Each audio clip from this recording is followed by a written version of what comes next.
Merci d'abord aux Échos de nous avoir invités. C'est vrai que cette question de la régionalisation, elle est même beaucoup plus ancienne que ça. Parce que si vous vous souvenez, Sa Majesté Hassan II déjà avait parlé de ça dans ses discours, il avait parlé des Länder allemands, pour le Maroc, il avait donné cet exemple. Donc c'est une question qui nous préoccupe depuis quelques décennies. Et l'initiative marocaine pour nos provinces du Sud est venue aussi avec un appui sur la régionalisation, puisque la régionalisation était un atout dans le cadre de notre initiative, donc sur le plan politique et diplomatique. Par la suite, c'est vrai que Sa Majesté Mohamed VI, le discours de mars 2011 était décisif.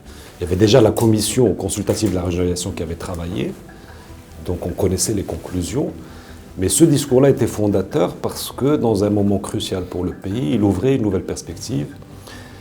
Et la Constitution de 2011 l'a mis, je dirais, dans le marbre qu'on peut modifier une Constitution, mais en tout cas, l'a consacré comme une étape importante.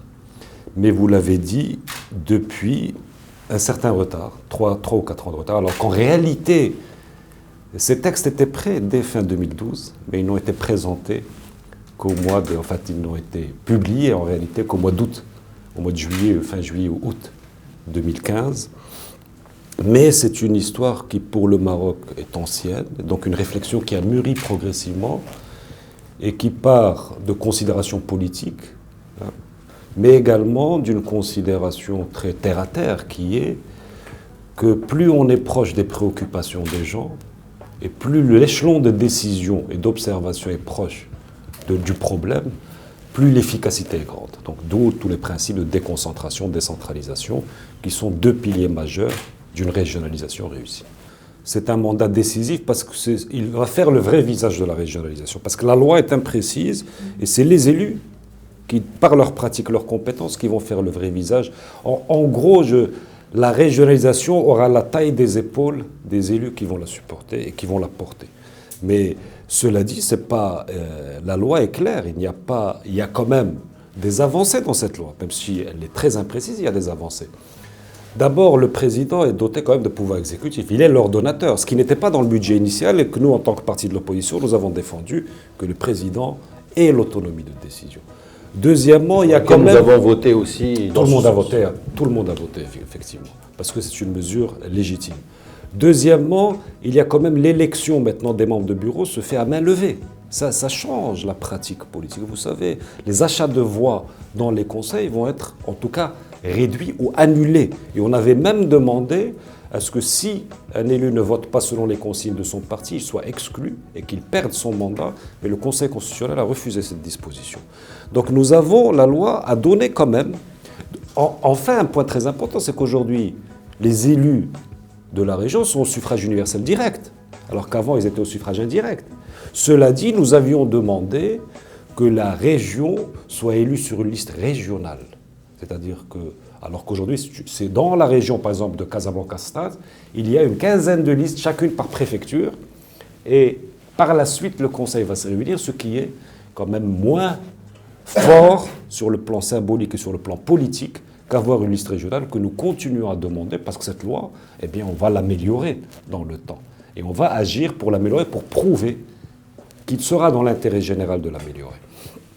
Donc, dans cet équilibre régional, effectivement, il faut des personnes compétentes, mais pas seulement, parce qu'une personne ne peut pas tout faire, il faut des majorités fortes, et des majorités fortes sur un contrat clair.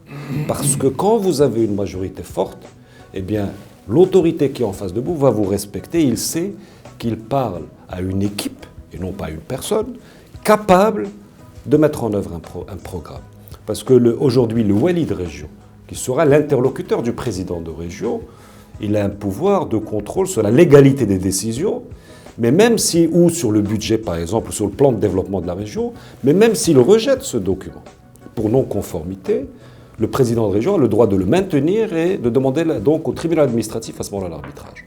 Donc il y a quand même de réelles prérogatives pour les régions et pour le président de région et des outils nouveaux de mise en œuvre. Parce que ce n'est pas seulement des prérogatives, les outils nouveaux, on doit en parler, c'est quand même des budgets qui vont être considérablement augmentés, même s'ils demeurent très insuffisants. Le budget des régions aujourd'hui. Une région comme Casablanca, c'est 250 millions à peu près. C'est très faible pour une région. Mais on peut estimer que dans la mandature, c'est ce qui est prévu dans la loi et ce qui est prévu dans ce qui va venir après dans les textes d'application. On verra dans la loi de finances 2016 les premières décisions concrètes. Mais en gros, on va multiplier le budget par 6 pour toutes les régions du Maroc en 6 ans. C'est quand même un effort. Mais il y a aussi la création donc, d'un directeur général des services. Et un directeur général des services de la région, ça doit être un vrai patron du niveau d'un directeur central du ministère, au moins. Ce n'est pas un fonctionnaire inexpérimenté ou de faible niveau. Ça doit être un haut fonctionnaire, ou un haut, pas fonctionnaire, mais un haut cadre, ou un haut dirigeant, un haut cadre dirigeant pour la région. Et il y a également l'agence d'exécution des projets de la région, qui est prévue dans la loi, et qui va donner donc les outils humains pour pouvoir à la fois planifier, concevoir, veiller à la mise en œuvre, donc à l'exécution. Donc il y a quand même un certain nombre de potentiels à nous de faire en sorte qu'ils soient bien utilisés, qu'ils soient au service des citoyens de la région. Je vous remercie de nous avoir invités pour débattre de ce sujet, qui est un sujet méconnu par le grand public. Et donc il faut le vulgariser et il faut en parler pour que les gens prennent conscience de l'importance de ce projet de régionalisation et de l'importance des élections régionales qui vont avoir lieu et du scrutin du 4 septembre prochain. Moi, j'abonde parfaitement dans le sens de Sifouad, dans le sens où le discours de mars 2011 à Marrakech, où j'avais l'honneur d'être dans le gouvernement de Sa Majesté à cette période, était un discours structurant pour ce projet, où Sa Majesté a demandé à l'ensemble des forces vives du royaume de mettre en place et de mettre en œuvre ce projet qui a été consacré dans la nouvelle constitution. Ce projet est un projet qui est simple, c'est de donner beaucoup plus de pouvoir aux citoyens à travers l'élection de conseils régionaux et de pouvoir faire en sorte à ce que chaque région se prenne en main pour créer d'abord une émulation entre régions, mais aussi pour capitaliser sur les forces de chacune des régions et faire en sorte à ce que chaque région puisse se développer sur un plan économique, sur un plan social, sur un plan de la manière dont on vit, de par les capacités et de par les forces et les atouts que chaque région a. Et je pense sincèrement que sur un plan politique, cela va permettre au Maroc de connaître un changement majeur dans la manière de vivre quotidiennement les choses, parce que le pouvoir qui aujourd'hui est dans l'administration centrale à Rabat va se réduire dans le temps et va partir aux régions. Et toute l'exécution de ce projet va consister par la suite à définir quels sont ce type de prérogatives qui vont quitter Rabat pour aller aux régions et quels sont les budgets financiers qui vont quitter Rabat pour aller aux régions et quelle est la capacité de chaque région à bien savoir gérer ses prérogatives et gérer ses budgets. Et c'est ça la vraie question qui va avoir lieu, d'où la question de compétences. D'abord, c'est là où c'est important de revenir à la réponse de la première question qui est celle d'avoir ce qu'on appelle, au-delà de politique, des managers politiques. Et c'est là où il est très important de préparer des compétences, qu'elles soient élues ou qu'elles soient recrutées.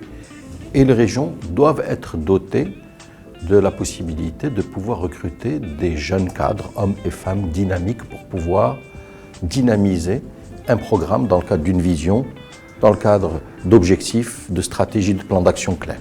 Donc l'élément humain, capital humain, sera déterminant pour faire réussir cette régionalisation et la mise en place de plans d'action régionaux. Mais je pense qu'on n'a pas répondu à la question de Sissi Emile.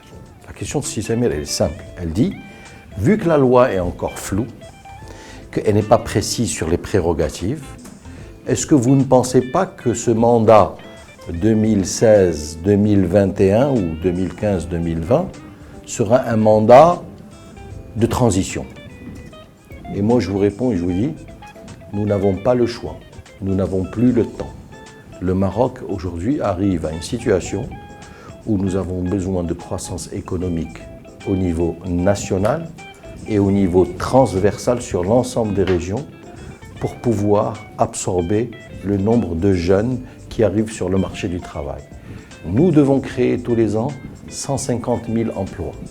Nous devons créer tous les ans 6% de croissance économique minimum, si ce n'est 7%, pour pouvoir faire un décollage réel. Ce n'est pas avec les 4,5% de moyenne que nous allons le faire.